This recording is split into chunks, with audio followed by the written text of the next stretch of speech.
hai angang hai ima ai nang na nungsi ai na ima na ai bu yam nungsi je kamai khange nang kamai khange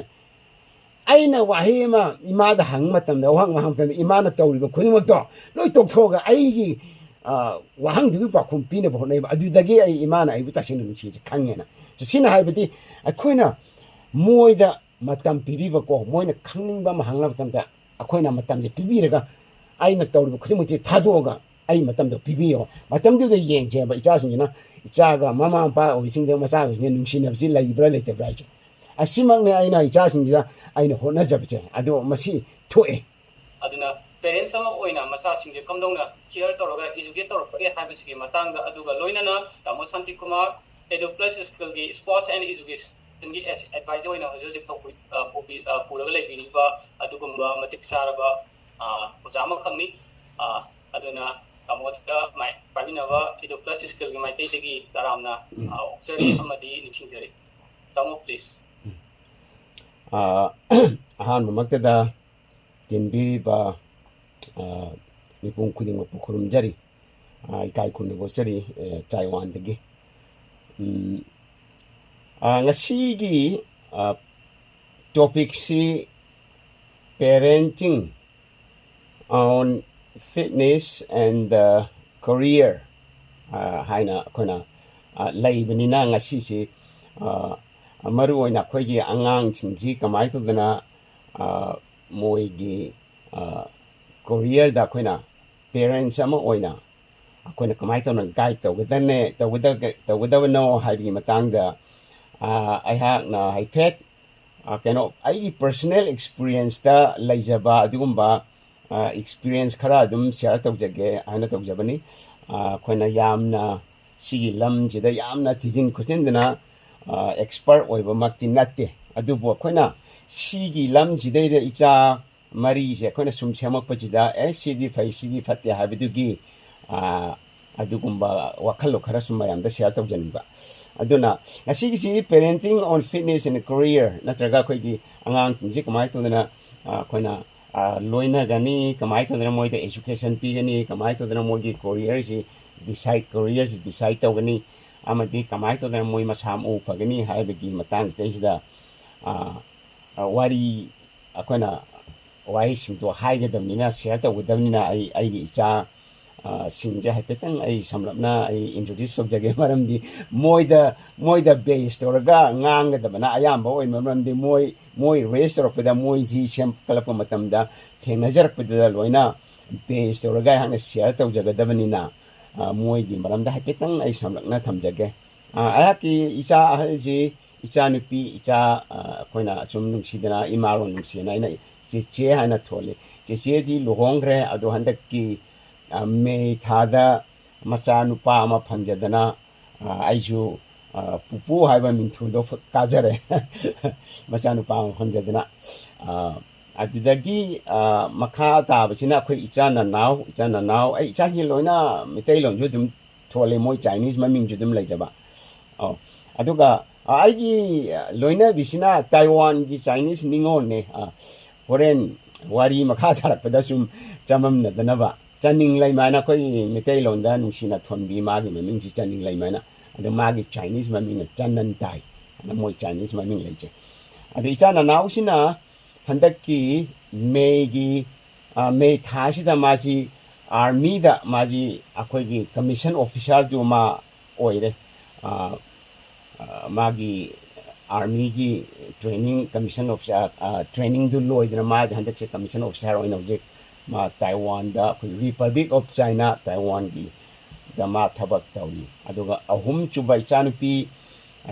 bemben sina huji Central America gi Naval Academy amada NDA tawi haidi National Defense Academy haidar ko adu ma si Taiwan dagi amakhat nupi macha amakhat khanbada koi cha bem ji oina khalaga Taiwan langakna maji full scholarship chahi mari gi piraga koi gi Central America gi Naval Academy amda Naval Academy inda ma hoji ma hei tam music samache adagi ai gi aroi ba icha nupa icha bungbung ai cha si icha nupi icha nupa smai lei ado moi Chinese da di liang pai fan nai 200% good hai moina sagi pattern je nupi nupa da usia ado moi Chinese gi chana bida moina na khan ba je nupi na han ob se yam phai hai angang je aduga makha tarak bijana nupa ore su nupi or su maran di nupi hai di imung manung khon ba do hai dana ko aduna machi manau sena ba khona ba hai bijana moina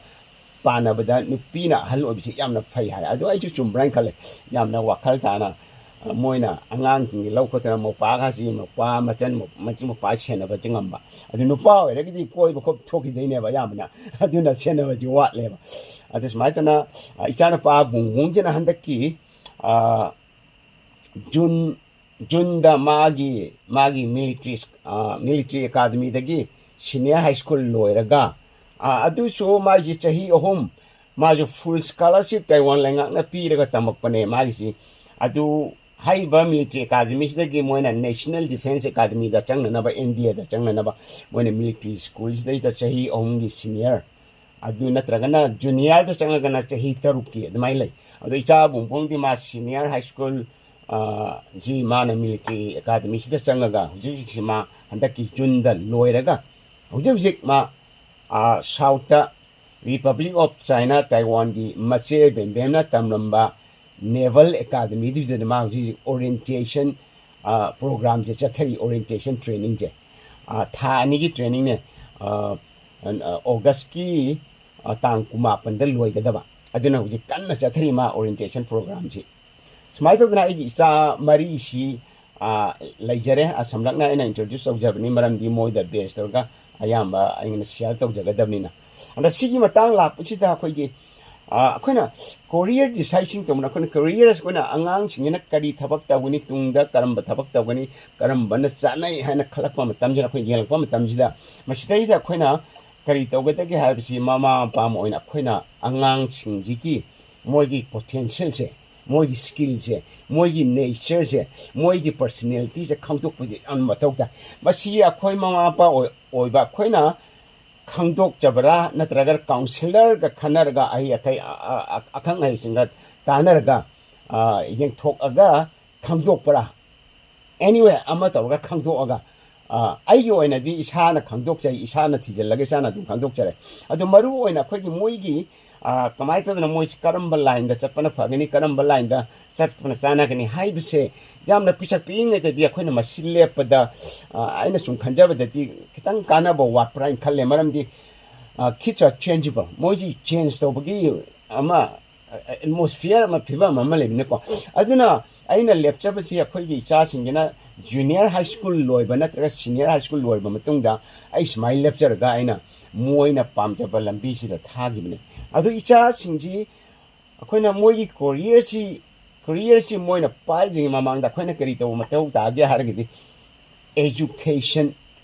mai masing tambai si yaw daraga de koina career du decide to kam kana ba phang loiba aduna koina mai tambagi matang ji khoi apitang ai mayam da share to jage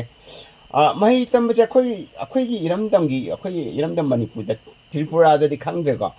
do iramdam manipur da khoi tuition gi culture ji ma yam kanna chathari ba adu maru koina khoi senjau pai ba paisa jam thokpa mi singina ayam ba torga moina akhoi gi masa sing gi tuition da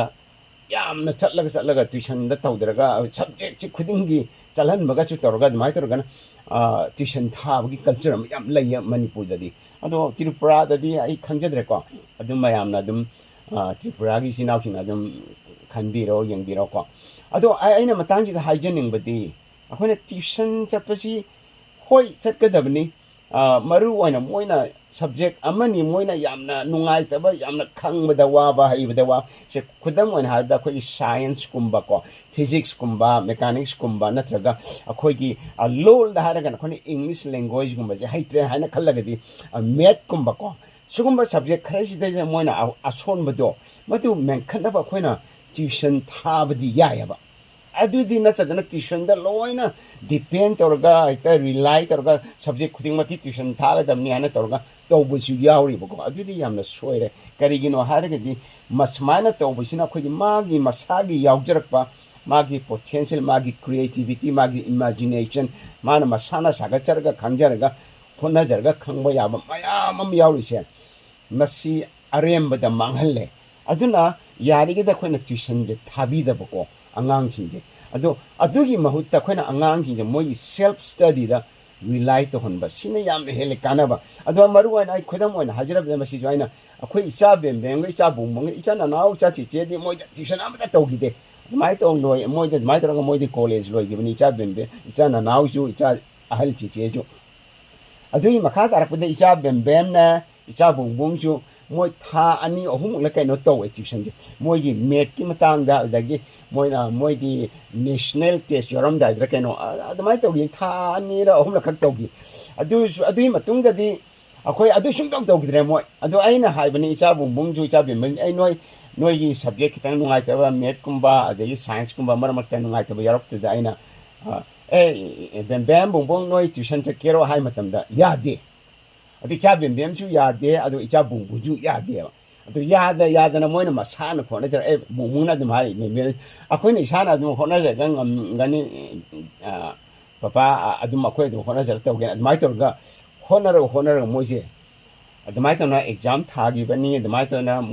ꯃꯣꯏꯒꯤ ꯀ꯭ꯂꯥꯁꯁꯤꯡꯁꯦ pass ꯇꯧꯅꯤ ꯑꯗꯨ pass ꯇꯧꯕꯗ ꯅꯠꯇꯅ ꯃꯁꯥꯅ ꯍꯣꯠꯅꯖꯕꯁꯤ ꯀꯥꯟꯅꯕꯁꯤ ꯀꯔꯤ ꯍꯥꯏꯅꯒꯦꯗ ꯀꯔꯤ ꯍꯥꯏꯒꯗꯒꯦꯗ ꯏꯆꯥ ꯕꯦꯝꯕꯦꯝꯅ ꯁꯨꯃꯥꯏꯅ ꯆꯠꯂꯤ ꯃꯥꯁꯤ ꯌꯥꯝꯅ ꯑꯦꯛꯁꯂꯦꯟ ꯑꯣꯏꯕ ꯑꯗꯨꯝꯕ ꯃꯍꯩꯔꯣꯏ ꯑꯃꯗꯤ ꯅꯠꯇꯦꯕ ꯏꯆꯥ ꯕꯦꯝꯕꯦꯝꯁꯦ ꯑꯗꯨ ꯃꯥꯒꯤ ꯍꯣꯠꯅꯖꯕ ꯀꯟꯕꯗꯣ ꯑꯗꯨꯅ ꯃꯁꯥꯅ ꯁꯦꯜꯐ ꯁ꯭ꯇꯗꯤ ꯇꯧꯖꯔꯒ ꯍꯣꯠꯅꯖꯕ ꯀꯟꯕ ꯑꯗꯩ ꯃꯄꯥ ꯃꯃꯥ ꯑꯩꯈꯣꯏꯅ ꯍꯥꯏꯕ ꯏꯟꯕ ꯑꯣꯖꯥꯅ ꯍꯥꯏꯕꯗꯨ ꯇꯥꯔꯒ ꯃꯁꯥꯅ ꯍꯣꯠꯅꯖꯔꯒ ꯇꯧꯔꯒ ꯃꯥꯁꯤ ꯇꯥꯏꯋꯥꯟꯗꯒꯤ ꯔꯤꯄꯕ꯭ꯂꯤꯛ ꯑꯣꯐ ꯆꯥꯏꯅꯥ ꯇꯥꯏꯋꯥꯟꯗꯒꯤ ꯅꯨꯄꯤ ꯑꯃꯈꯛ ꯍꯤꯁꯇ꯭ꯔꯤꯗ ꯄꯨꯋꯥꯔꯤꯗ ꯑꯍꯥꯟꯕ ꯑꯣꯏꯅ ꯊꯥꯕꯁꯦ ꯑꯩꯈꯣই ꯏꯆꯥ ꯕꯦꯝꯕꯦꯝꯁꯦ ꯈꯜꯂ ꯊꯥꯈꯤꯕꯅꯦꯕ ꯑꯩꯈꯣꯏꯒꯤ ꯁꯦꯟꯇ꯭ꯔꯦꯜ ꯑꯃꯦꯔꯤꯀꯥꯒꯤ ꯅꯦꯚꯦꯜ ꯑꯦꯀꯥꯗꯃꯤꯁꯤꯗ ꯃꯥ ꯆꯍꯤ 4 ꯇꯝꯗꯩꯁꯦ ꯑꯗꯣ ꯁꯤ ꯇꯧꯕꯒꯤ ꯁꯨꯃꯥꯏꯅ ꯈꯟꯈꯤꯕꯁꯦ ꯇ꯭ꯌꯨꯁꯟ ꯇꯧꯔꯒ ꯆꯠꯈꯤꯕ ꯅꯠꯇꯦꯕ ꯑꯗꯒꯤ ꯃꯁꯥꯅ ꯍꯣꯠꯅꯖꯔꯒ ꯑꯗꯒꯤ ꯃꯃꯥ ꯃꯄꯥꯅ ꯍꯥꯏꯕꯗꯨ ꯏꯜꯂꯒ ꯑꯗꯨ ꯑꯣꯖꯥꯅ ꯍꯥꯏꯕꯗꯨ ꯇꯧꯔꯒ ꯃꯥ ꯁꯨꯃꯥꯏꯅ ꯇꯧꯔꯒ ꯆꯠꯆꯈꯤꯕꯅꯦꯕ ꯑꯗꯨꯅꯅꯦ ꯑꯩꯅ ꯇ꯭ꯌꯨꯁꯟ ꯇꯧꯕꯅ ꯑꯗꯨꯛ ꯌꯥꯝꯅ ꯀꯥꯟꯅꯕ ꯄꯤꯒꯅꯤ ꯍꯥꯏꯕꯁꯤ ꯊꯥꯖꯗꯦ ꯍꯥꯏꯔꯤꯁꯦ ꯑꯗꯨꯒ sina amale ko ado icha bi ming de mai ta ma ji central america da ne bal ka da mi ma ji chatle adegi adi tha ani gi ma ju ji icha bung bung na to ri mai na orientation to ri mai na akan ba training to we ba adi da ju ma ji pass to ro na Republic of China Taiwan dai tha li ba nupi female cadet ta boina ma ji pass to na moi gi ma pham ju gi ne bal ka da mi gi red hat angang ba tupi upase mana han bu oi gidana ma ji akoi Taiwan gi paper oni ju phongba online ju phongba dum ba newspaper am da chauna mai cover je ma gi news half ki ba adagi matung da khoi gi cha bong bong ju aina ma gi met ki test exam da ma kitang sole na mana har pa da aina nang tuition to gero han cha bong ha gi ma ju ya dia papa ai tawroi ai aina dum khara dum hona jaraga dum yani aina tawigi da aina english ta khara adi physics ta khara mai onjal laga math ta khara tawu dre aduna ne ado ai dum hona jaga harga mana handa ki jun gi pariksha tha ba exam tha ba ju di ma 100% phangye ba math ta aduga moi chamri muk tamdo senior school moi chamri muk tamdu na mana makok oya ba mana number 1 type chamri mukchi ma kukchen majin number 1 oil targa mana hujing moigi bembena taramba nevel academy sida chang musi da yamna line chang ga hujik se maji orientation program ji maji ji yawre ba aduna huje karigumba isa ani si su isa bembem ju isa bongbong ju moina karigumba lambi system na moina huje khona ri sumaina khona jadana no lukna humble ona chatdana sum mai pa ga di huji cha bem chu ma chu chahi kurum doi shurpa matam da kurum doi kumari sumaktan da maji navy gi commission officer oi de ne ba ko india da commission officer oi ba da adi cha bung bung chu ma ju ju ya hoje chahi mari gi matung ta ma chu ma ju chahi 35 chu da ngari chahi 35 adu ga di trampan kun kumathoi kuni thoi chahi kunum doi gi mamang da maji commission officer oidine navy aduna kariumba asoi angam yaudregadi asoi pan yaudregadi aigi icha mari pokpasida icha amadi luhongre ko adu moi ohumje commission officer army the commission officer ama ade navy the commission officer ani moi ohumne ba yaugidori je ꯑꯗꯣ ꯁꯤ ꯌꯥꯎꯕꯁꯤ ꯍꯧꯖꯤꯛ sina mahainiko hana sum hotna jarakpatugi mahaineba resultneba consequence-tuneba sidi aduga mamangda tawgibasingdo aduneba yamna maru oride process to koina hek piklingai dagi moina hujik lariba phibam jibawda koina kamaitar mapa moina mama moina koina kamaitar loiner I haibudu aduneba yamna maru oride adu hujik sidi uhaidu fajana tharga makhong chomaga ising chaibireka ari sanga de na thopiraga hujing mahido chauna panbado adu ubagi waneba loidri ko adu orga chu khona yamna maru ori de khona picture piling de sum makhong chomaga sum loina raga lapdo adu ne ba aduna laila chu ki tambai matang si yari ke ja khona tuition je yari ke dis de thabi gano ya da subject khara da thabi yu aduga aremba sarukto aduna na yumda self study to je sina yam heli aduga ani suwa point amoina akhona laila chu to bune khangge sana khona ba to bune khangge any akhona hiram mamada yamna 100% da mai pake yam drabda khona 95% 98% akhona mai pa hange haragadi akhona angangsingje masama u fan basi yamna mathau tai ado aigi isasingje masama u fan basi aina yamna lumna lawjaba ado ai isamaksu ai Jawaharlal Nehru University New Delhi da tamjara adagi ai PhD lorakpani master lorakpani MPhil gi sahi ama coursework su loijarakpani ado DM college dagi BA su loijarakpani ba ani mai to na lai la shuta jum thawa ya no dum tawjari aduga loina ai sana khona basi tarokna dum sana khona huji pau jo electric ba ai huji pau dum sana dum chatle ba ngasi di akoi sigi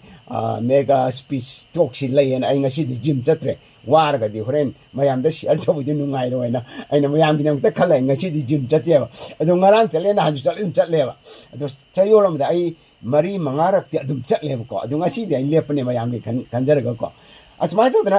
aina sum tawjarapam tan aingonda kanajaba phangiba mayam do aina DM college tamingaida ade Jawaharlal Nehru University New Delhi da tamingaida aina sana nan laila chutamo shi kanadiba mayam da aina khangjarakpadagi aina sum khangjabase aina ichasingdasu phangjajanu ko haidana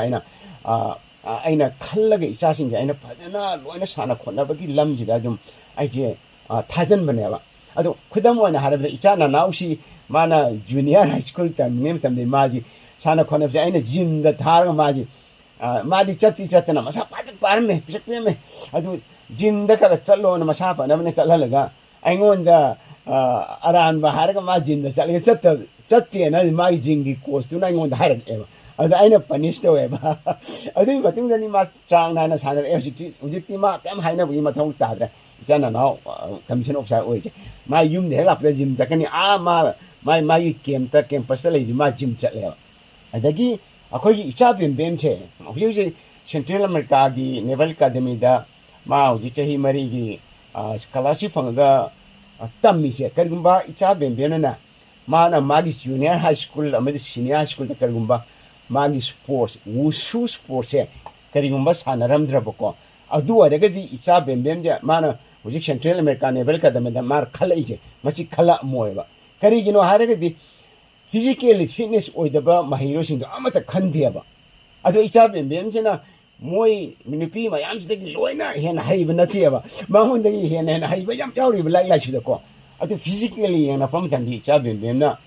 hen haitare ko mana wusu sanar pagi khang bakan bagi training tor pagi adagi chayol amadani mangari tarukni moi coach gi makha da miyeng makha da tor pagi discipline lerak pa adagi khang bakan ba lerak pa adagi yamna sangna training to banga ba khuding muktu punjal kanda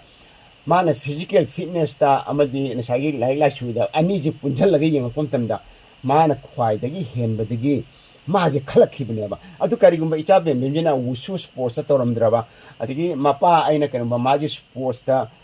yahollamdraba ko koi mapa mama sing laibne ba sports ta yahola de mamata mangna bni laila chu sokani kan adugumba gi wakhalanda aingonda mapa aingonda lairamba ko adu icha bem ngasi chahi mari gi full scholarship fangaga Central America Naval Academy tawise si ngamram noiba ngamram noiba aduga amuk icha bungda muk yengbada ko icha bungdi using maji handaki test maji final test maji makok oirine adu maji handakta April thada 2025 ki April thada maji USA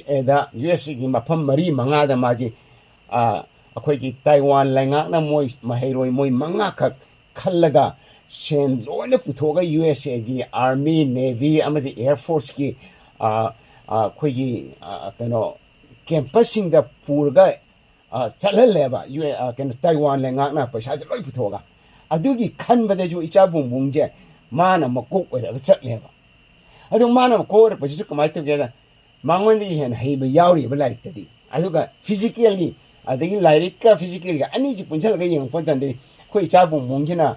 ꯍꯦꯟꯅ ꯈ꯭ꯋꯥꯏꯗꯒꯤ ꯐꯔꯒ ꯃꯥꯅ ꯃꯀꯣꯛ ꯑꯣꯏꯔꯒ ꯆꯠꯈꯤꯕꯅꯦꯕ ꯍꯟꯗꯛꯁꯨ ꯑꯩꯈꯣꯏꯒꯤ USAꯗ ꯃꯥꯅ ꯆꯌꯣꯜ 2 ꯆꯠꯈꯤꯕꯗꯣ ꯑꯗꯨ ꯍꯜꯂꯛꯑꯒ ꯍꯦꯛ ꯍꯜꯂꯛꯑꯒ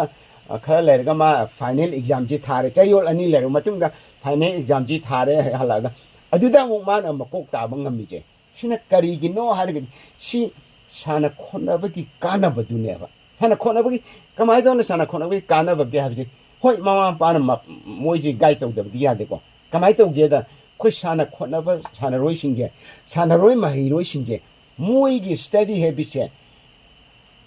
ꯁꯥꯟꯅꯗꯕ ꯃꯍꯩꯔꯣꯏꯁꯤꯡꯗꯣ ꯃꯣꯏꯗꯨꯗꯒꯤ ꯃꯣꯏꯅ ꯍꯦꯟꯅ ꯁ꯭ꯇꯗꯤ ꯍꯦꯕꯤꯠꯁꯦ ꯂꯩꯕ ꯍꯦꯜꯂꯦꯕ ꯑꯗꯨꯒ ꯃꯣꯏꯅ ꯃꯍꯩ ꯇꯝꯕꯅꯦ ꯈꯪꯗꯦ ꯄꯨꯛꯅꯤꯡ ꯆꯪꯕꯅꯦ ꯈꯪꯗꯦ ꯃꯍꯩ ꯇꯝꯕꯅꯦ ꯈꯪꯗꯦ ꯇꯧꯕꯁꯤꯗ ꯑꯩꯈꯣꯏꯅ ꯋꯥꯈꯜꯁꯦ ꯐꯣꯀꯁ ꯇꯧꯕ ꯉꯝꯕꯁꯦ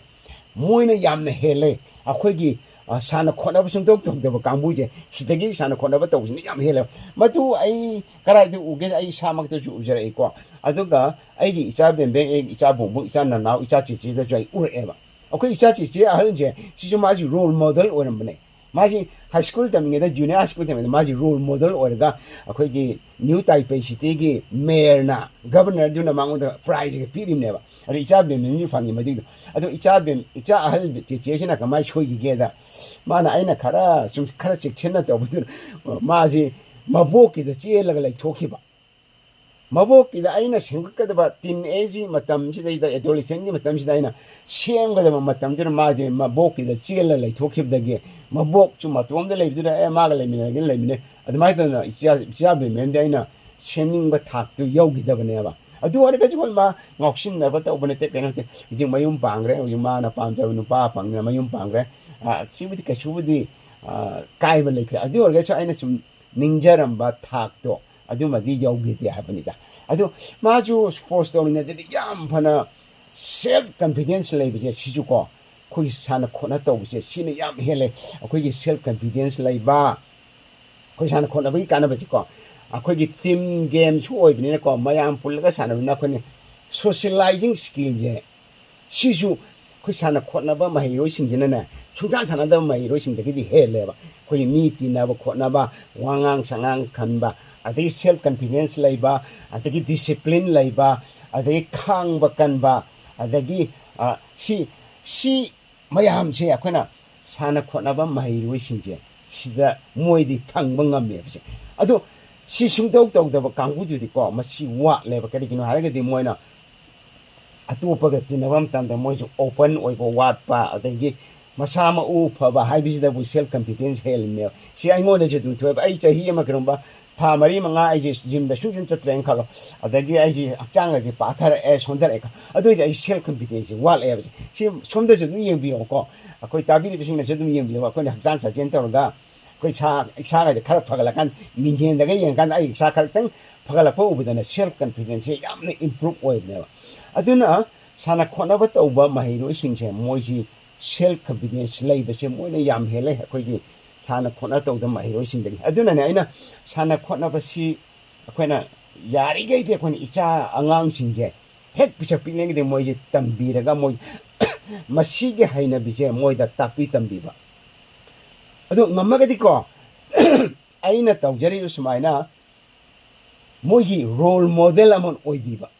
ꯑꯩꯈꯣꯏ ꯃꯄꯥ ꯃꯃꯥ ꯑꯣꯏꯕ ꯑꯩꯈꯣꯏꯅ ꯃꯣꯏꯒꯤ ꯔꯣꯜ ꯃꯣꯗꯦꯜ ꯑꯣꯏꯕꯤꯔꯒ ꯃꯣꯏꯒ ꯆꯠꯃꯤꯟꯅꯔꯒ ꯁꯥꯟꯅꯃꯤꯟꯅꯕꯁꯦ ꯁꯤꯅ ꯑꯃꯨꯛ ꯌꯥꯝ ꯍꯦꯜꯂꯦ ꯃꯥꯏ ꯄꯥꯛꯄꯁꯦ ꯑꯗꯨꯅꯅꯦ ꯑꯩꯅ ꯑꯩꯈꯣꯏ ꯏꯆꯥꯁꯤꯡꯁꯦ ꯑꯦꯅꯤ ꯏꯆꯥ ꯑꯍꯨꯝꯁꯦ ꯂꯥꯛꯄ ꯃꯇꯝꯗ ꯑꯩꯈꯣꯏ ꯏꯆꯥ ꯅꯅꯥꯎꯕꯨ ꯑꯣꯏꯔో ꯏꯆꯥ ꯕꯦꯝꯕꯦꯝꯕꯨ ꯑꯣꯏꯔോ ꯏꯆꯥ ꯕꯨꯡꯕꯨꯡꯕꯨ ꯑꯣꯏꯔꯣ ꯍꯦꯛ ꯂꯥꯛꯄꯗ ꯖꯤꯝꯗ ꯆꯠꯀꯅꯦꯕ ꯑꯩꯈꯣꯏ ꯑꯩꯒ ꯆꯠꯀꯅꯦꯕ ꯑꯗꯣ ꯍꯧꯖꯤꯛꯇꯤ ꯃꯣꯏꯁꯦ ꯁꯤꯒꯤ ꯍꯩꯅꯕꯤꯗꯣ ꯂꯥꯏꯐ ꯁ꯭ꯇꯥꯏꯜꯁꯦ ꯂꯩꯔꯕꯅꯤꯅꯀꯣ ꯑꯗꯣ ꯑꯩꯅꯁꯦ ꯈꯔꯁꯦ ꯑꯍꯜ ꯑꯣꯏꯁꯜꯂꯕꯅꯤꯅ ꯑꯩꯅ ꯆꯠꯅꯤꯡꯗꯕ ꯃꯇꯝꯗꯨꯗ ꯏꯆꯥ ꯕꯨꯡꯕꯨꯡꯅ ꯍꯥꯏꯔꯛꯀꯗꯣꯏꯅꯤ ꯕꯕꯥ ꯆꯠꯂꯁꯦ ꯖꯤꯝ ꯆꯠꯂꯁꯦꯅ ꯑꯗꯣ ꯑꯩꯅ ꯐꯅ ꯆꯠꯅꯤꯡꯗ꯭ꯔꯁꯨꯀꯣ ꯃꯣꯏꯒꯤ ꯈꯜꯂꯒ ꯑꯩꯁꯨ ꯆꯠꯂꯦꯕ aduna ai gym di chapa khopai ju ai yamna ai kenoda akoi YouTube ta social media da adum ai share tau jabane mamang da chu adum ai YouTube channel da chu yaw bane adagi si ha aduga kamogi makha satra poina point kamoda khara ama hana lokot jaraga parents need to find out what their kids are good at. Okay. Okay. Hoi sigi akhona career decide obasi akhona akhoi cha singi potential moisi kari da chanai kari da kalli kari da hai habisi yenglaga lepi ga dabne akhoina mama ampani akhona ngamni haidana akhona nang chi to nang doctor oyu nang engineer oyu haidi doctor ge ko yaudaba angka gi ko yaudaba engineer oyu doctor oyu haira gi madu ariyamda ningba kara tokin aduna khona yari ma kai de khona moigi apamba yengbiba ko moigi interest yengbiba moigi passion je moina tuki mati pam jab che kadai da laike aji yengbiba ado moigi karamba line da chana yadi akhoi language ki line da chana bra adu aragi oja oibne khangde translator oibne khangde tour guide oibne khangde tourist guide oibne khangde sig lambi da thajan bi ko adagi mass media da thajan bi ba tv da kai da thabak to buya ko adu karigamba moina math ta yamna farba science ta yam farba adu aragi moina science ko ba lambi hadi doctor ne khangde engineer ne khangde adagi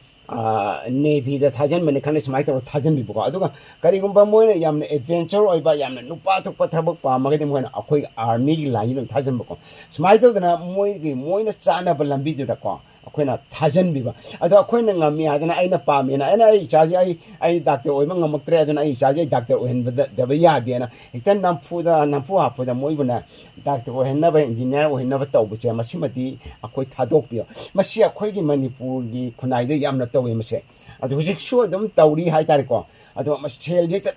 thadar ga hita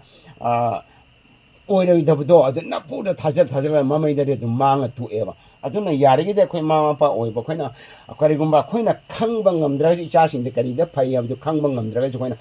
akhoi akhang ai sing de hujik yam lairabani ko science na kana akhoi device ko kari kuchukula isina ga yito ko lo yarabani aduna tra counselor da naina khona targa moi ga tanarga ai gi angang chi karai da phaga daga no phaga tabano haina gi biraga na moi gi apamba moi gi passion leba moina kwai pam jab lambi du da thabiba adu ara ga dina yamna sang na sakani yamna mai pak na sakani adu mang ne ai gi isa ahum jir tawri ju isa na nauna mana military chaning ha jira ingon da hange karamba military fai changon adu mana tungda ingon da mohang military kendele kanda papa ai kenoda frogman akoi frogman chi mai chi kwai gi waba training ju waba mina ju pamna ba adu line adu mana adu yauge adu mi chi kwai ki na ne chi training adu aina na na bu pam da yaure ba adi matung ni isa bem isa bung moi gi matam la ko matam da chu moina ingonda moina hujing navy changi je isa bem da na ni bem nang na ke do banang sports ki line da sangi haira na ta ka kari ti changning ni hai kanda mana sports ki line ji pami aduga amana navy gi uniform di yam pami navy changning ni hai bne adu aina hoi adu nang sports ti ai adu bu nang navy gi nang math ka science ki nang adu yam kan medina ti adu far adu nang try to salona to badagi magi recommended letter ka phangna moi maji akhoi magi senior school da oja sing na yam na yarak pa mahi roi ma ju oiba moina hai sta ba ti da moina recommendation letter to ga khoi ki universities da naval academy chang ma de khalapne ma admai to na cha bim na pam ja batu shu magi pam ja batu interest tu yang ga thajan gi bne aduna ni hujing mana mapan foreign country na ma study to ga into ji mana pam ja batu gi hona kan ja batu na ma phang ine ba adu da ge mo icha bum ji jo mayamba ma di masigi matung ining bagi wakhal do lak na ma dedi ai shu army da chang ge har bne ai no ma ji senior school da military school da ma ji ju changhan ba da ma ji khalapne ba adu ai ju khalak kadra khaloi dai ju khalam ya ham da ju adu kona khalaka na ma hi home military ka da military makan da kona sung mathang sung khangna kan da ma US ra chapagi kano ga ji yauk shillaga to pa dai di ma gi masana pamjaba tu yaw bi ne ba moi ahum mak loina hujing mai pak na hojik chatpa ngammise adu karigumba aina injalaga karigumba namphu hapoda chalhan bo oragadi ai icha bem ju hojik a central amaka naval academy da ma chahi mari gi scholarship phangani habse ai thajate aduga icha bum ju us da chatputo yarum gani hab thajate loina na ma hojik naval academy da taiwan gi naval academy ma hojik naval academy orientation program yaur because yarum gani thajate ba adubu moina pamjaba lambi du da thajin gibane adu mapa mama oiba khoigi ithawdi kari no harigadi sidai ja khoina moida khoina tawba moida piba mathau taridi moiga loinaba number 1 da moiga loinaba moina haibta taba listen to them moina haibta taba moina kari darkar oya khoigi mateng kari mathau tari habitu tar kanda moina mateng pibiba adagi moise guide to biba moise motivate to biba puning thawat biba thawna hapiba adagi guide to biba lamjing biba adu kaktane ab khoina mapa mama oiba khoina tawgedabati aduga lambi du di moina chachaning ba lambi du chalan gadabane ba aduga khoina moigi mateng pang biba puning thawat biba thawna hapiba adagi moiga loina biba se yamna mathau tai aduna sigi matang ji yorokpada khoina loina bagi matang se akhoi manipur gi society da akhoi india gi society hai tar ko akhoi mama pama oira kan icha chawba haidi chahi tran ban kun churawa icha sing sida khoina moi loina ba angang masa loina ba dawna he loina ba he theng nei ba aduga angang picture pinga da di chahi tarama to trying to sure ko chai ba de adum angang dawna sum loina ra maga mapa mama su adum phadana loina yem ko adum mama mapa jo adum loina adum matung tar ba kha chawla ba de dum lap thokra mapaagi maruan mapaagi ne block thokri macanu pidagi oigera macanu pat si kha lan brand khala igi maramdi moina tin age or pamatam chai taram do tena trampan kunchur ko choi de sida di mapa oiba khoina moibu loina bache amuk hena mathau tai maramdi tin age hari bat akoi gi period che matam je yamna mangau thiba matam ne aduna moida matam pibidra bako khoida moida khoina matam de pibidraba moida thausa bidraba adu onegati moise serana na chakhibagi chance yamno wangne ba aduna sigi matang sida khoina ma pa wa khoina moji phadana lamjing biraga ko afaba lambi sida chakhrabu ko moji soire roya badu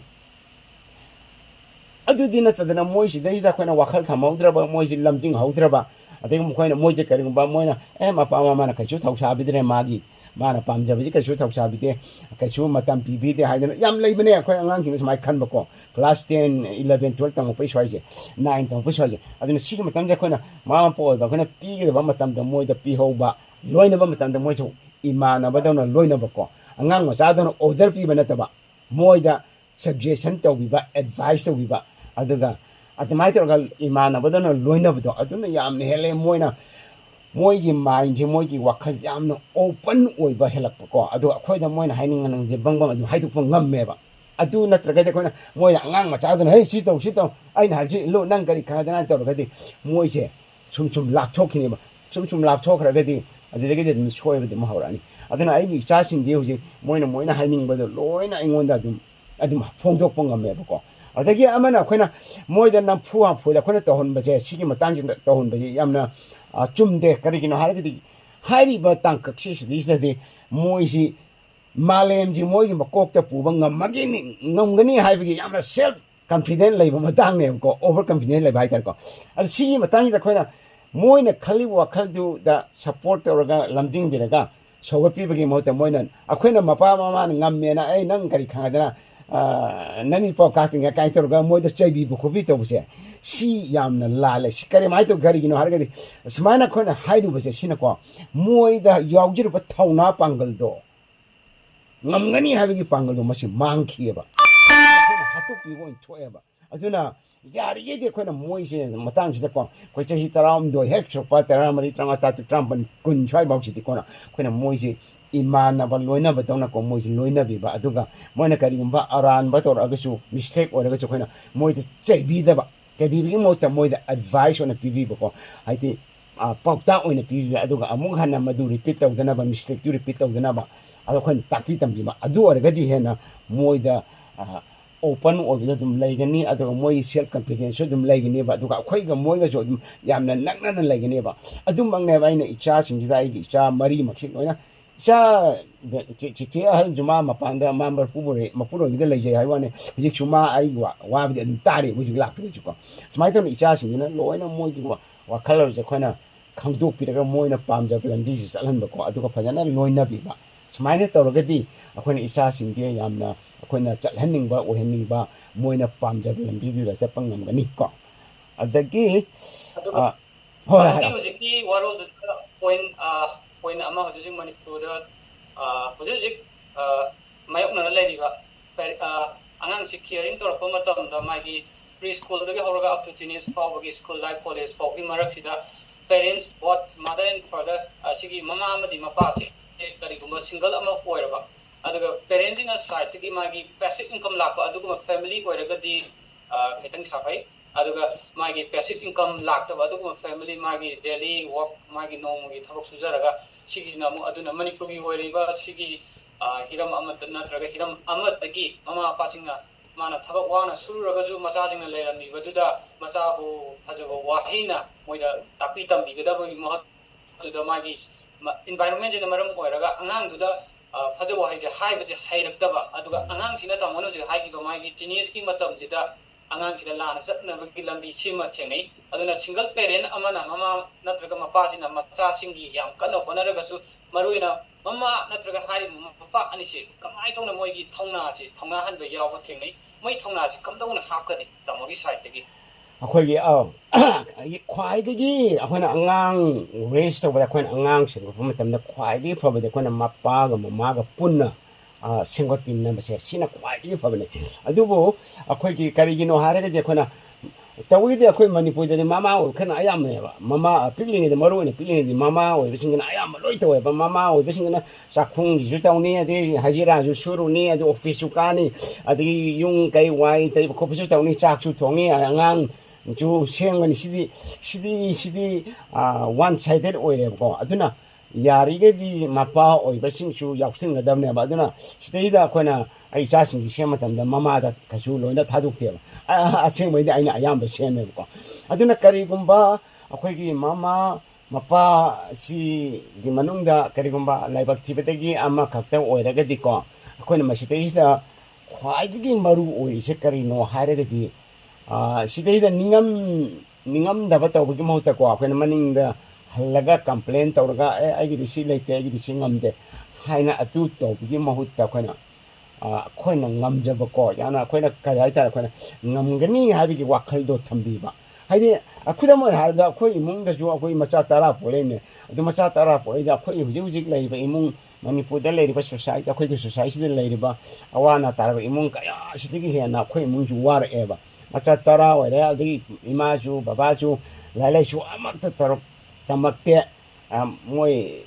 maming go iba hekte ko adagi migi low uraga khoi laksan ubaido low uraga khoi macha tara ji yong na honara pune ba aduna ne ba khoina ai isamak chi uri pok pa serventi lekhai da pokchara ga chu imphal manung da pokchara ga chu kangla tung birong do hong to chakri da kari gino harga akhoi ma baji koina imphal manung du da thabak tong ningai leite ba lomi am oina aduna moi ayok chakri ne ba ado moina atmai to dana akhoi kamai to dana ai gi wakhalda afaba tong ninga pake hai bi karai de lakke da khoina ai gi mai pas ki na yamna nungsina leijadraga ju ko yamna nungsina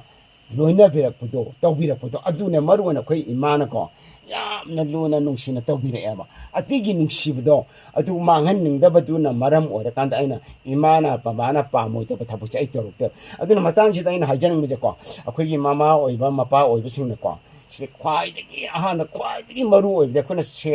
senmit lon ji natia ba sel thungi phibam ji natia ba adi mama ka tangai mapa ka ta hari ngai re hai gi adu su natia adu ga ai gi isasi phai pate ha gi si su natia ba khwai gi maru oiba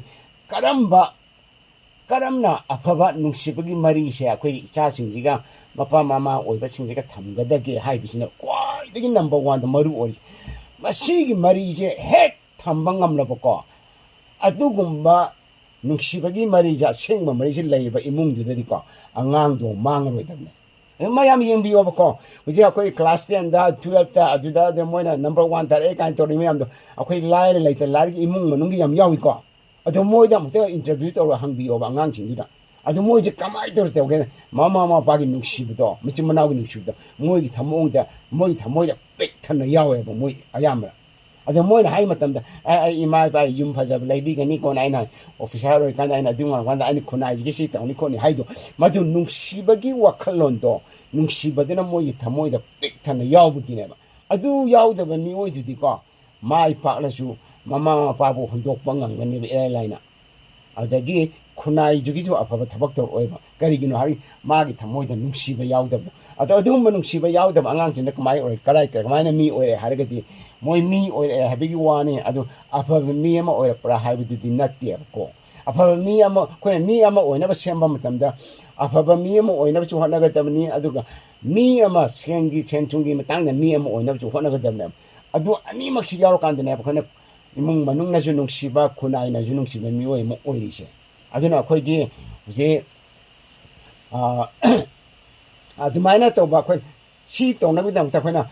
single mother ꯑꯣꯏꯔꯒꯁꯨ single father ꯑꯣꯏꯔꯒꯁꯨ ꯑꯩꯈꯣꯏꯅ ꯈ꯭ꯋꯥꯏꯗꯒꯤ ꯑꯍꯥꯟꯕꯗ ꯑꯩꯈꯣꯏꯅ ꯁꯦꯝꯕꯤꯒꯗꯕꯁꯦ ꯑꯩꯈꯣꯏꯅ ꯅꯨꯡꯁꯤꯕꯒꯤ ꯃꯔꯤꯁꯦ ꯁꯤꯃ ꯊꯝꯅꯕ ꯍꯣꯠꯅꯕꯀꯣ ꯑꯩꯈꯣꯏꯅ ꯑꯉꯥꯡ ꯑꯣꯏꯔꯤꯉꯩꯗꯒꯤ ꯍꯦꯛ ꯃꯣꯏ ꯆꯥꯎꯕ ꯐꯥꯎ ꯌꯣꯜꯂꯛꯄꯁꯤꯗꯀꯣ ꯑꯗꯨꯝ ꯃꯣꯏ ꯑꯩꯈꯣꯏꯅ ꯍꯦꯛ ꯂꯩꯔꯤ ꯐꯥꯎꯕ ꯑꯗꯨꯝ ꯁꯤꯒꯤ ꯃꯔꯤꯁꯦ ꯊꯝꯃꯨ ꯍꯥꯏꯕꯅꯤꯗ ꯑꯗꯨꯒꯤ ꯃꯔꯤꯗꯨ ꯊꯝꯅꯕ ꯑꯩ ꯍꯣꯠꯅꯖꯩꯕꯀꯣ ꯏꯆꯥꯁꯤꯡꯁꯦ ꯑꯗꯨꯅ ꯑꯩꯈꯣꯏ ꯏꯆꯥꯁꯤꯡꯗꯨꯅ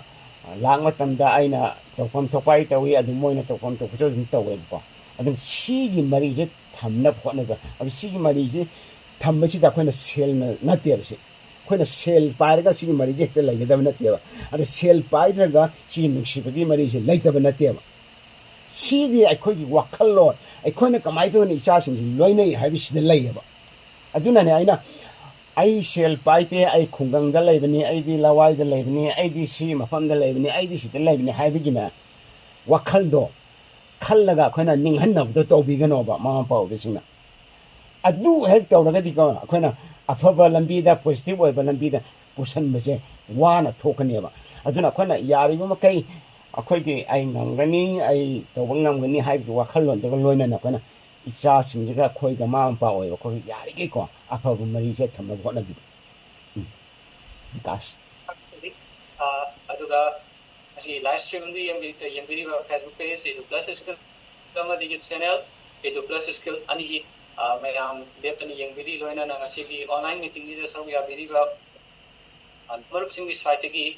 ꯀꯔꯤꯒꯨꯝꯕ ꯑꯗꯣꯝꯒꯤ ꯊꯃꯣꯏꯗ ꯐꯥꯎꯔꯛꯄ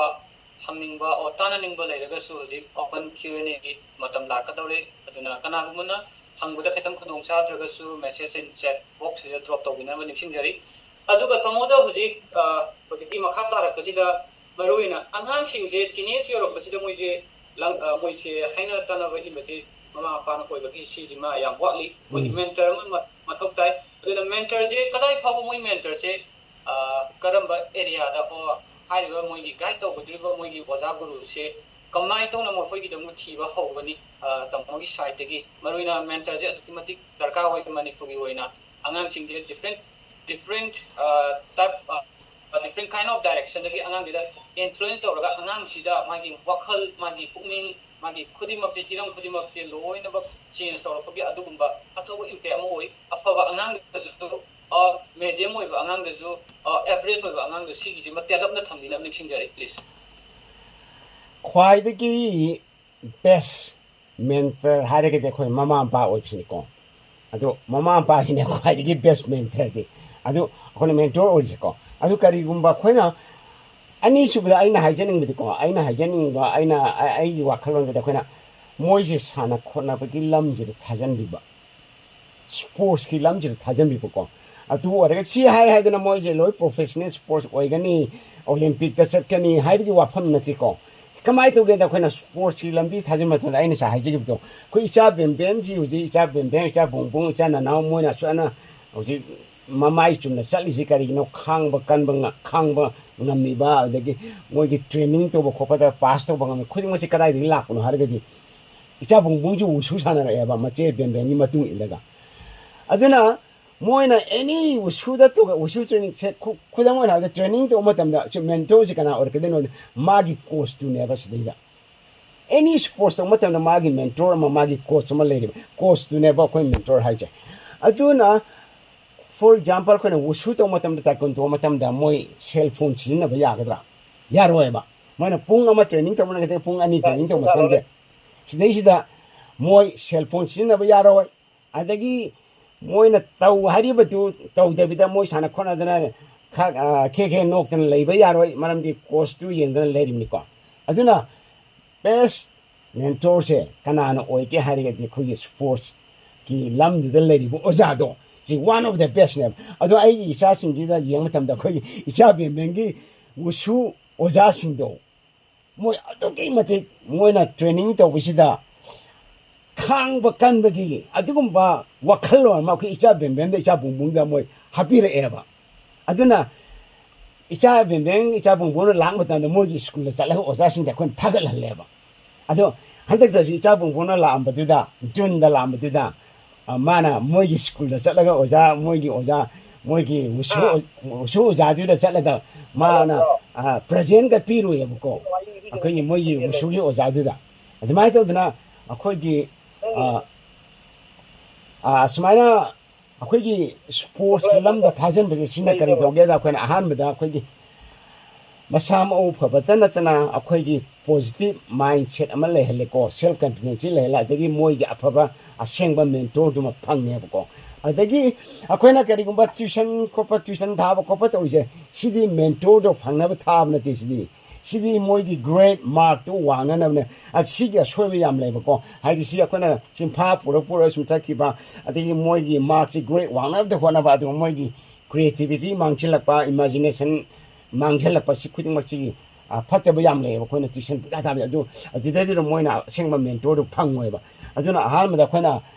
mama pa oi ba khona number 1 akhoi si aphaba mentor o getam ni moi tamak da khoi si number 1 ni oja suni moi gi aduga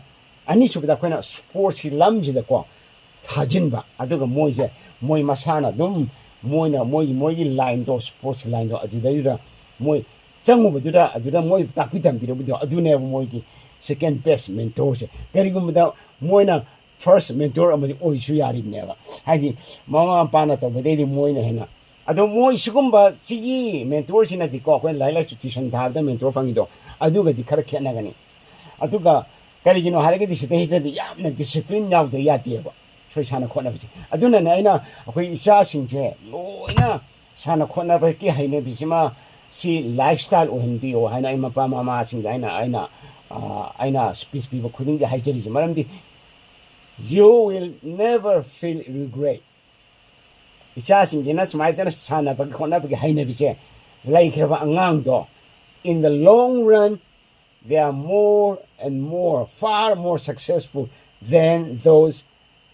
non-athletic students. Physically active oidaba satra singdo ajudagi dina physically active oiba mahiro sing sina yam hen bane in the long run jo mai pak bu punchi da adu khudam moina ai gi sa sing je adu ai example ni khudam ni adu ai isa makchu khudam ai hu chi pau sa na re ba ai high school dagi sa na phudam hu chi pau ai sa lep tre ba hu ai smai tham jage because aduga paging nahandagi ngasi ko humni suba program sida tata na question hangbiba top questioning oiriba oja achau na habi disi manipur da awat pasi basic subject choices in class 10 11 12 plus graduation question ama hangjage hari ojagi microphone mit an to bina bani singjari. Okay, thank you. TV room ayambo phone jeri resona ai video di wanda together I'm sure that's something to do. Manipur is so easy. Can you read subject? See, we basic foundation subject class 7 day or so. Class 7, 8, 9, 10. Jida we have some like I am a daily by school computer gaji tabida computer motor home science tabiba. I think it's my thousand of marking and funny can be color with the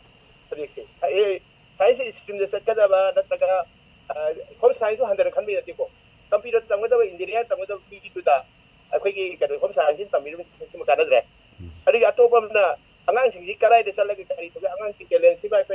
class 5 6 khangagadi khangdogadi haidi root teki assembly preschool gi stage du khangadi ko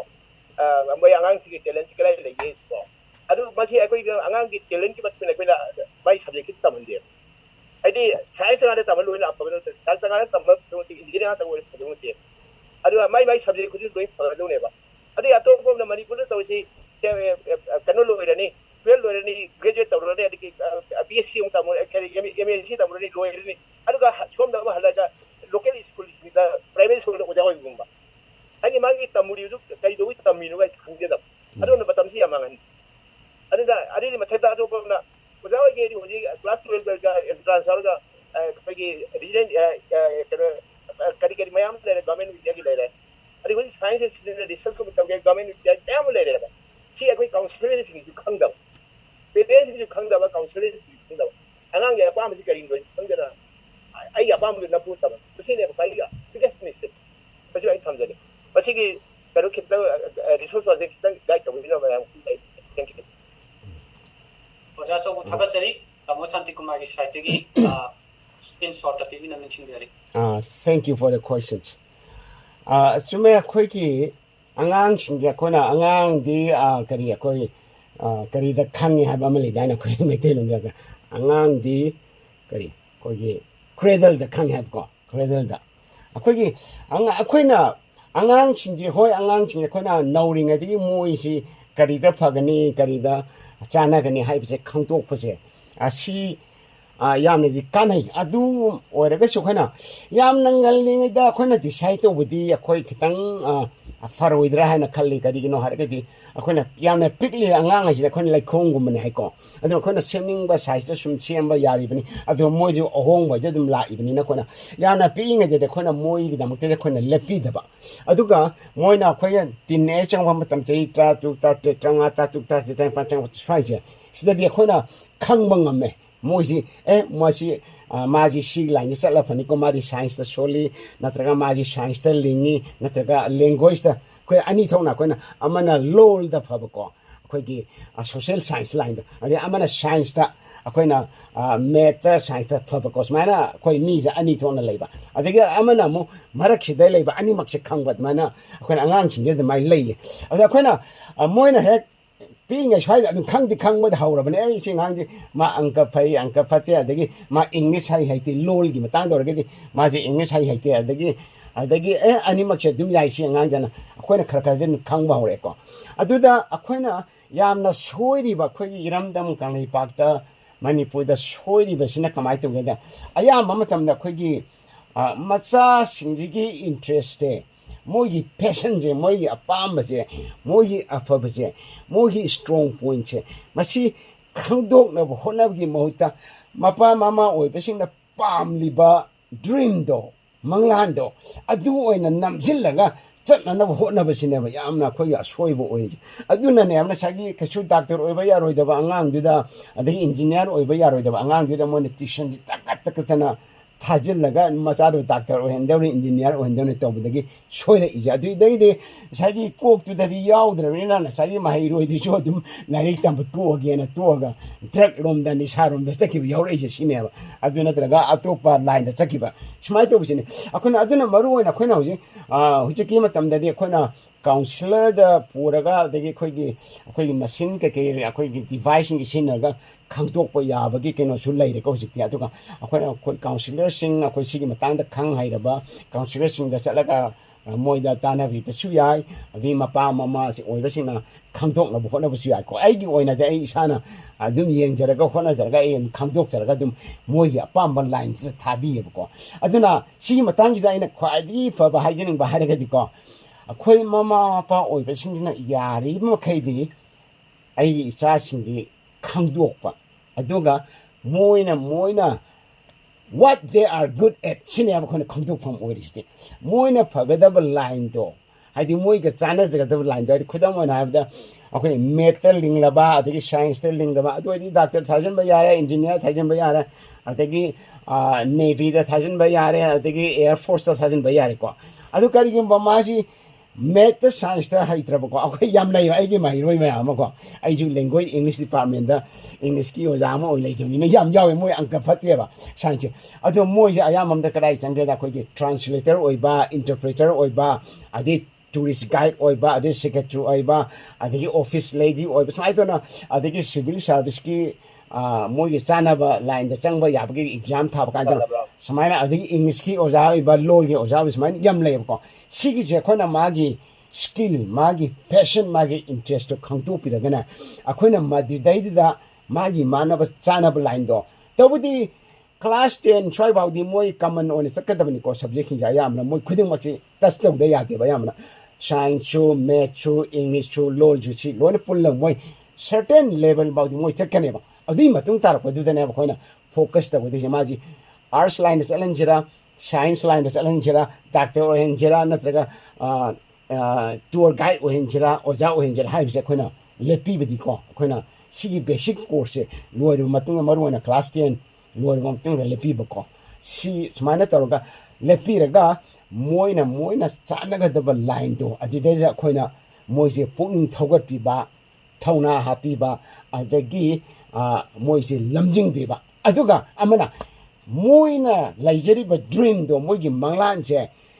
mama mapa oiba khoina na aigi su manglan ni ko ai khoi gi su manglan ni ko harga aduma wa khallon do lerga akhoi isa singge sengka piga da bane adu ore ga soidina mai pang amadu mangna ina akhoi isa singge ai isa ahum je moigi manglan ji army officer oiba navy officer oiba adu simak che aina ai maki janing le maga khoi ani maki manglan ni hana khalga moije South Torino, Laurina, we know, Chalo, I know, I'm pulling Tawal never. See, there's a moigi Malanka Tanatia, moigi, Mona Pam Cherish. See, a quite imungi oina, ay oina, mapaagi on mamagona, Smana Malanje, moigi Malanja, a quid Malanjo, or hell, let us my donor. Just left, I mean, never, smite of never, Sinayam Helen Moidachu, pulling Tawat Piba, Taunapa, and Junction Bar, motivate later. I smite them again. Pakasari, Aduga Mayamda.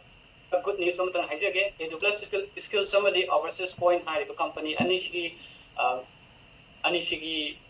yam marui ba ma hoji DMI IT haidana dermato like fit multiple intelligent side and high scientific methods magi fingerprint gi kuthang degi angangsigi magi pola pada yauri magi inborn quality ji yam nangana khangdo aga angangsigi mai quality ji matungina angangsigi mai career yam nabagi adugumagi magi scientific method my learning style, personality, trait, my potential, innate potential individual, Sigi, Tongan, say, Kandok Minasi, a Sigi facility in father lake, Aduna, Adong, Isa Sing, Pickly, go getting Yamalingity and Tominaba, Amadi, Kandu Oga, career, Crumming Dog with the Mating Pamjagi, Aduga, Anisu Buddha, case, Premita, Sanuna, Suna Hangi, Jet Boxer, Nukshiba, Watiba,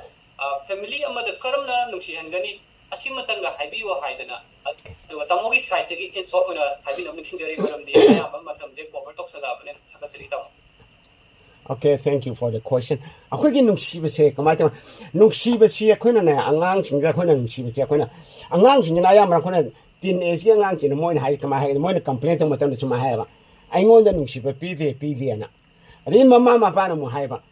I quina Nuxiga tabati nang tauti and I'm haiba. Mama mapana conversation Angaangsinggi come with any contradiction never later. I think Matao was in a kalema. Babazu, I know about I lumps the canyons and be the image and tabi the in Isaac and tabi the court. I don't know more Jason she be there. Isaac and talk shabby Diana. Kalle. I think he must Mapama Martin on my I shall say I couldn't hype you there. They get acquainted owning was out there. I see Lam Helena. I don't uneasy. She is never going to contradict some lady. I see come mine and making get a hype. See my tongue lap, which then never could I not say among the Panjagi. Misunderstanding never say. Communication do never come totally stage. A coiner communication, understanding, more understanding and a communication, better communication. I did pow into say. Come I don't know quite tumung with the gay, I wish him a tongue. Like one than the kind of Angaangsinggi, Quaggy, Naktel, Lahan was in Matota. I did. It's just in Yum the later Matunda, later Vamatam, that kind of I don't know what is happening no more. Impossible. si yaroi ko aduna moina yumgi manungda leira kanda khoiji mama pa oiba khoi ko moi wari bata sana ga ya ga daru ni phanga daru ni adu nungal baga pung tarukta thokhraga numidang gi pung tara da hanjalakpa angang ju da isa singna khoi kamai thona understanding leiga daru no leiba yaroi ko aduna khwai tagi khoina nungsiba hariba pochakse purake harage te khoina khan mada khoina tawdab se karino harage mama ba oina khoi angang sin de moi complaint torgum ji ko akoi mama ba oi ba khoi gi responsibility do adu de yenga khoi thabak si tawja adu ore khoina moi da khoina naksilaga moi da hangadabne ba then bam bum bum na now nang na pam sina karino nang na oining sina karino nang gi laile su tawdna kamai tawriba nang gi mark na ka yora nang gi sana khona na kamai tawre khole hairega moi da we have to give the time to listen to them akoina matam pi bise moi da matam pi bise am thau tai ba adu akoi manipur gi khunai ri yeng jib ko akoi mapa oi bise maru ni mapa oi bise ni akoi cha sing dem matam je pi bra ba ayam ba na pi dia ba maru oi na akoi adolescent oi na chang aba khar khar char aba cha sing ji mak di mama maru oi mapa sing na moi da matam je pi bi dia aduna moi na tong ning ba dam tau gi ba adagi mapa na mai tor ga de mo ai na ba ta dre hai na thau sa dre adu dei de misunderstanding dum la eba adai di adu nungsi ba bi se ning yarok dre adai di lam hen ba tor ani ki aduna khoina khwai di ahar ma da khoina nungsi ba bi si pro posi da chang ni se kari na ya khoina communication je mama mapa oi ba gi cha sing jinga understanding lai na ba se si understanding lai ba si ya ma thau ta adu si gi understanding lai ba si ma thau ta ji kamai por ka da moi ga khoi ga punnan lai min na ba to adu ma tam ji he la kan da akoi moi ga hena wari wa tai sar khanya adu wari wa tai hena matam si laina si matam ji pirang na bi nam teme aina icha singda sport sana lije kari gino halaga ji aina research o matam da study to matam gi yenge ba sana khona to bo mahiro singse si ji gana chungja sana de mahiro singse ge yum da lai bi je na pungja nong da pung manga hena lai ba kaya yawi adai nong da pung ahum dana mari leiba nong da pung ama dana ani ba leiba nong da pung ama dagi dana leiba smani yeng mata da kamai to ge da sana khona ba to bu sing ge si ge pung mari gi mathak ta manga gi mathak ta yum da lai min na che moi je 40% ba yo we ba adu ga whereas chungkan sana da ba kang fu to moi di ayam na ma pan da lei ba kana lei mama na ba sing du ga adagi yum da lai ta bi chang di moi je 56% yo we ko mahiro singje haidi atuki mati wang na moi yum da lai ke pung amagi makha da lai atuga sana khona to bo cho sana khana to bo dina moi di only moi di name percentage haibdi sana khona ba to bo sina su ko akoi mapa mama ga lai min da bi yum da lai bi chang je moi na hele adagi yum da lai bi chang ji hela bani na yum da lai ra kain to da bi ya ponte ba thaba angka imong gi thaba ingkang mateng pang kani do mama pana haiba khopa khara ta da ba yaroi do machi mana go wari sarakani do smai to na khoina sana khona ba tha ba je siju khoi gi yum da le han ba adagi imong manang da nuksina bi le mai ri sia siju yam hen khalan be ko anyway sana re netra ka sana re adu sana han bi ko icha sing de ngasi da hayeng da gi dum hobi ro masi regret choi ore adum kana ba loi phang bane aduga matang ji da aina hajening se akhoi understanding si yamna leina na bde makta nungsi baji purak ne bde ta khoi lemin na baji mathau tai pung hen lemin na baji mathau tai yungi makhada aduna yumda leiba matam da khoi na mapa mama oi bisina aina ai gi cell phone da ngaw le ba ma ju ma gi cell phone da ngaw le ba aduna tab ko moi gi manak ta singthalaga maramdi akhoi na fanning bi mapa mama oi ba khoi na ba aduna akhoi thau to mathau ta aduna moi da changa ga khoi na initiative si logadam ne akhoi na khongthang da khoi na han thang gadam ne adu akhoi na moi da changsil laga hangada bani cha pakang la sai phare bisa sing da hangada bem nang di kamai tawri nang di kamai tawri smai tawri si smai taw hai si sina phani khoni ana smai tawra khona moi da phadana wari sarga moi da tak pi tambi basi ya ya ko adu order di taw bida order taw sala ko moi di ya thang pisala ba etaning thau gi ta nang yum na makhali te nang bo nang si mi order roi na kaidon yamna tina chaibi khopi to adudi work tawde adudi kem kana phangde adui mauta koina moije yamna wakhal dan nang samai kamai nang han dakse mark chi khar niam do te kamai tari no nang sana khona nang chacha te da kain torga koina mapa mo oina yam nungsi na ko understanding ina wari sarba adudi moiju open tar moi open heart moi heart chi open tar moi na haining da haidro kane ba adudi akoina communication jo lai rabni understanding ni ko understanding lai matam da koi love hai ba nungsi ba hai ba posak che si akoina chamgat le ba smai ta una ai si ja ai ji ke no na theory na te ko aina chum experiment or kind aina phangjaba sing do adu ai mayam da share tak jumani ko adu mayam da try to into yeng bio moi da matam bio adu moi da listen to them what they want to say sine ba maru ori ja koina moi da kwai da gi akhoi da akhoi gi nungsi ba moi da kari phau ge ga angang kan hai ba ima ai nang na nungsi ai na ima na ai bu yam nungsi je kamai khange nang kamai khange aina wahi ma ima da hang matam da wang hang tan ima na tawri ba khuni mak to loi tok thoga ai gi wahang du pa khum pi ne bo nei ba adu da ge ai ima na ai bu ta sin nungsi je khange na so sina hai ba ti akhoina moi da matam pi bi ba ko moi na khangning ba ma hang la matam da akhoina matam je pi bi raga aina tawri ba khuni mak ti thadoga ai matam do pi bi yo matam du da yeng je ba icha sin na icha ga mama pa o sing de ma cha ga nungsi na bi lai bra le te bra je asimang ne aina icha sing da aina hona jab che ado masi thoe ai sai tam